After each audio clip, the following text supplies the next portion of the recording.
We got you updated. This is Radio Imanzi News in English.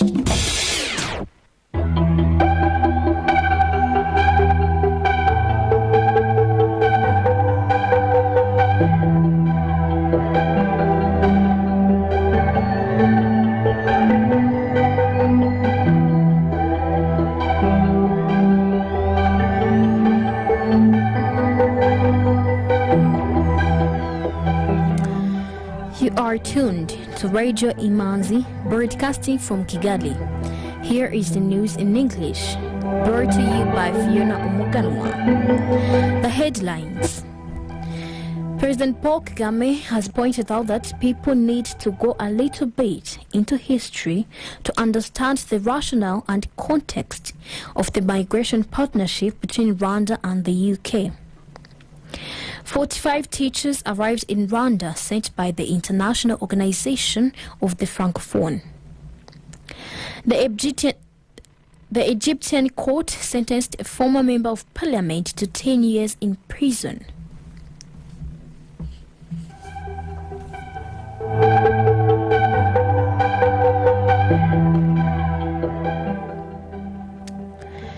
Now the news in detail. President Paul Kagame has noted that the deal between Rwanda and UK to send asylum seekers to Rwanda was an innovative approach designed to help address the global migration crisis. President Paul Kagame made the remarks speaking virtually at a seminar dubbed Rwanda Past and Present and hosted by Brown University's Watson Institute. He pointed out that people need to go a little bit into history to understand the rationale and context of the migration partnership between Rwanda and the UK. To understand this problem better, we've got to go a little bit into the history. This problem of dealing with immigrants does not start with what we arrived at as the deal between United Kingdom and Rwanda. Before that, but let me talk about 2018, when we helped to deal with the situation in Libya. These people were stuck in Libya. They were trying to cross into Europe. Some had already died trying to cross the Mediterranean. Others were kept in prison in Libya, in different cities of Libya, and they were really stuck. At that time, 2018, I was the chairman of the African Union. And when the issue came up to me, I said, well, we are not a rich country, we are not a big country, but there are solutions we can always help find and solve big problems. So we told those international institutions that are trying to deal with the problem and the countries and the UN and so on, that why don't you actually bring these people to Rwanda? We were approached because of this history and because of what we managed of the Libyan case. So it would be mistaken for people to just make a conclusion, Rwanda got money. It's not trading. We are not trading human beings, please. This is not the case. We are actually helping.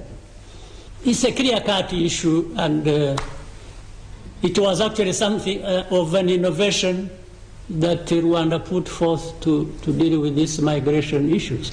And we have other refugees staying here, have stayed here for now decades, refugees from Burundi, from Congo, from different parts of our region. They are here, we live with them. The head of state was fielding questions on a wide range of topics during a conversation moderated by Stephen Kinzer, the American author of 1,000 Hills, Rwanda's Rebirth, and The Man Who Dreamed It.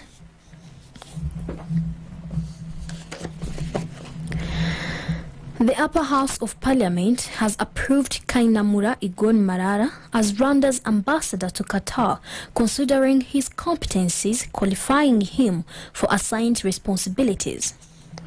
Marara was named Rwanda's ambassador to Qatar by the cabinet meeting, replacing François Nkuritiyimfura, who was posted to France to assume similar functions. Marara previously served as Chancellor of the Rwandan High Commission in Canada since 2018. He has also worked as an administrative assistant in different government ministries from 2009 to 2017. And for 5 years, he worked as the senior manager for PSI Rwanda, an international health organization. The 38-year-old holds a Master's of Business Administration from Oklahoma University and a bachelor's degree in Mass Communication and Journalism. The National Cybersecurity Authority says that Rwanda has already invested heavily in the field of information security, which puts the country in the top 10 safest countries in Africa in terms of technology. Rwanda ranked 7th in the top 10 countries on the African continent in preventing cyber attacks. A 2020 report by the International Telecommunications Union, released every 2 years, shows that Rwanda has a score of 79.95%. Locus Dynamics CEO Wilson Kagabo says security is at the forefront of global business concerns. Locus Dynamics Company is a company which focuses on research, development, and the provision of advanced technological solutions in the fields of artificial intelligence, security, and the defense of infrastructures and critical assets. The report that was published this year by the Allianz Group for 2021 indicated that cyber threat was #1 on the list of threats that lead to business interruption. So it came top #1 globally. It came top #1 on the African continent. So it's a problem. It's a challenge that all states, all companies should put in place measures to mitigate. It's always better to prepare yourself before you face cyber attacks, because that way you can minimize the business interruption. You can also minimize the loss. And LB Dynamics is here to be able to help companies in Rwanda, organizations in Rwanda, to prepare better, to train staff, to provide solutions that will protect you and your company, but also to intervene in case you have a cyber threat or cyber attack. Ghislaine Kaiji, the director of the National Cybersecurity Authority, says there are various mechanisms that have been put in place to ensure the resilience of ICT infrastructure. The key mission of NCSA is to build capabilities and skills necessary to protect the cyberspace in Rwanda. And with that, there are quite various mechanisms that have been put in place to ensure the resilience of ICT infrastructure. One example I can say is about cybersecurity awareness.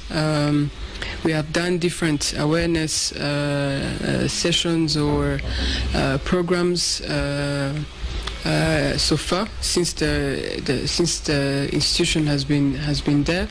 I can cite, for example, the Cybersecurity Awareness Month that happened last year in October 2021 to November 2021, where with different stakeholders, other partners in this, we work together to raise the cybersecurity awareness, educating people on how they can benefit from technology, the use of technology, but also how they can protect themselves to not be victim to different cyber threats or cyber fraud. I think that's what is helping us to raise the state of cybersecurity, but also we work with different sector regulators to ensure the resiliency and the security of ICT infrastructure across different sectors in Rwanda.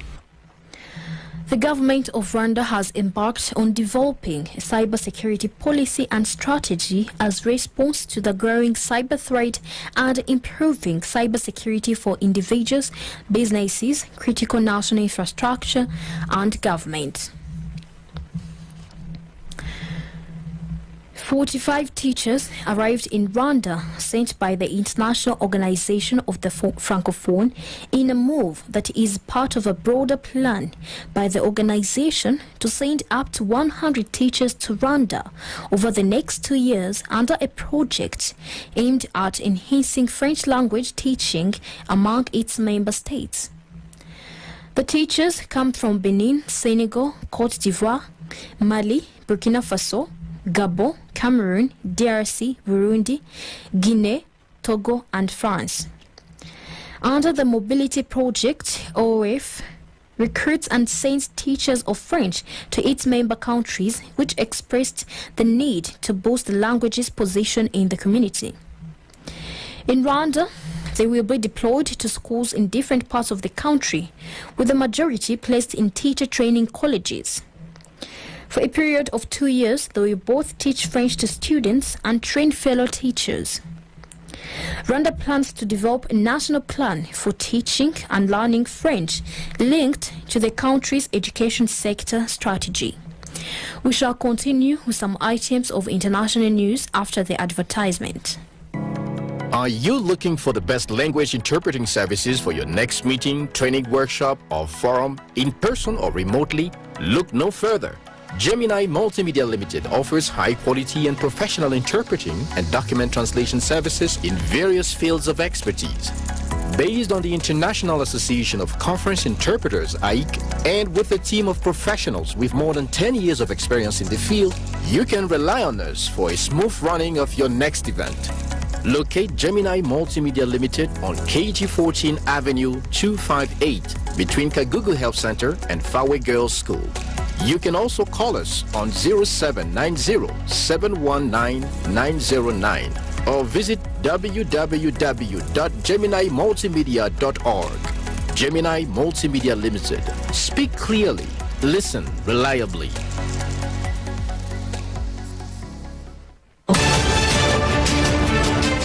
Some items of international news on Radio Imanzi.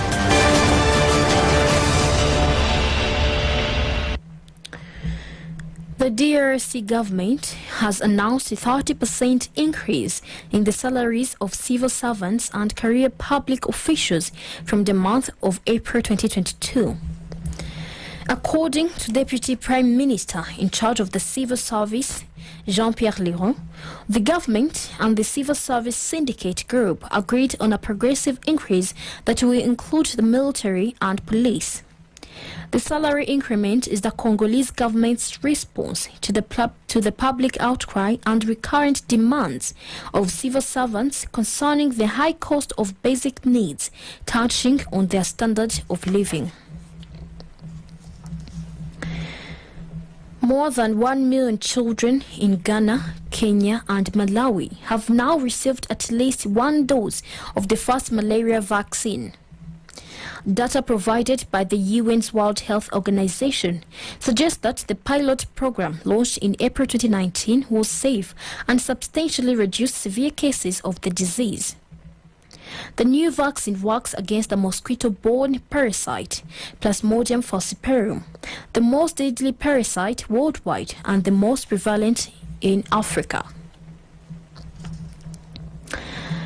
The Ethiopian government said it welcomes the statement issued by the Embassy of the Russian Federation in Addis Ababa, refuting the unfounded reports of the recruitment of Ethiopians to join the Russian armed forces.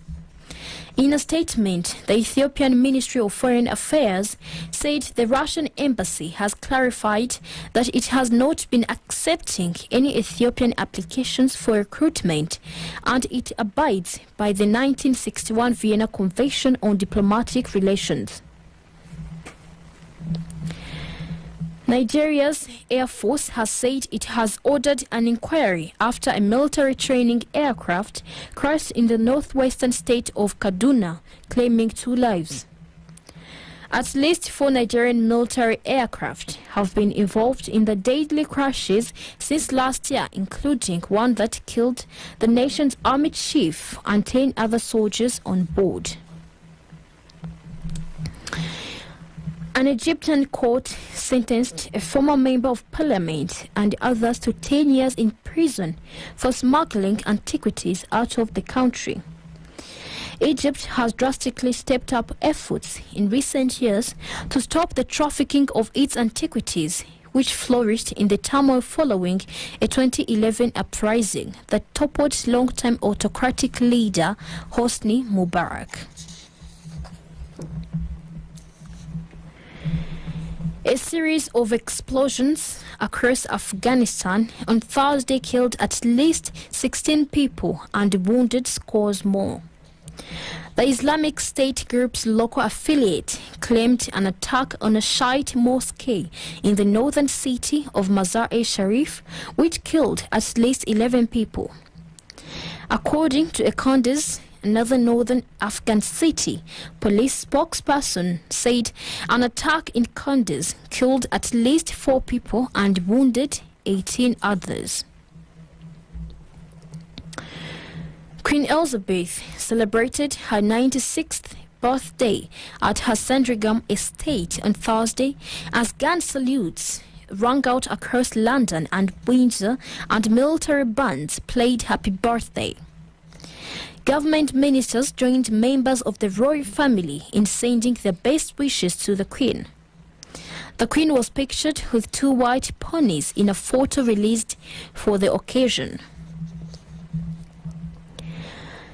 British lawmakers triggered an investigation today into allegations that Prime Minister Boris Johnson misled Parliament in his initial responses to reports that he and his staff broke COVID-19 lockdown rules. Lawmakers approved a motion calling for a parliamentary committee to determine whether Johnson's denials of rule breaking amounted to a contempt of the House of Commons in light of his subsequent police fine for breaching regulations. Economic news is a regular feature on Radio Imanzi. The Rwanda Stock Exchange market report of today. The trading session remained quiet as no transactions were recorded on both the equities and fixed income markets. Bralirwa closed the counter at 150 Rwandan francs, Bank of Kigali at 250 Rwandan francs, I&M Bank counter closed the counter at 44 Rwandan francs, Simirwa closed the counter at 120 Rwandan francs, MTN Rwanda at 180 Rwandan francs, Equity Bank at 440 Rwandan francs, Kenya Commercial Bank at 370 Rwandan francs, National Media Group at 1,200 Rwandan francs, Uchumi Supermarket at 104 Rwandan francs, and RH Buffalo closed the counter at 526 Rwandan francs as the market closed. The currency market review of today. The Kenyan shilling buying price was 8.7 Rwandan francs and the selling price was 8.9 Rwandan francs. Tanzanian shilling buying price was 0.43 and the selling price was 0.44 Rwandan francs. Ugandan shilling buying price was 0.28 Rwandan francs and the selling price was 0.29 Rwandan francs. Burundian franc buying price was 0.49 Rwandan francs and the selling price was 0.5 Rwandan francs. The US dollar buying price was 1,009 Rwandan francs and the selling price was 1,029 Rwandan francs. The British pound buying price was 1,317 Rwandan francs and the selling price was 1,344 Rwandan francs. The euro buying price was 1,093 Rwandan francs and the selling price was 1,115 Rwandan francs. With that, we come to the end of tonight's edition. I'm Fiona Umuganwa.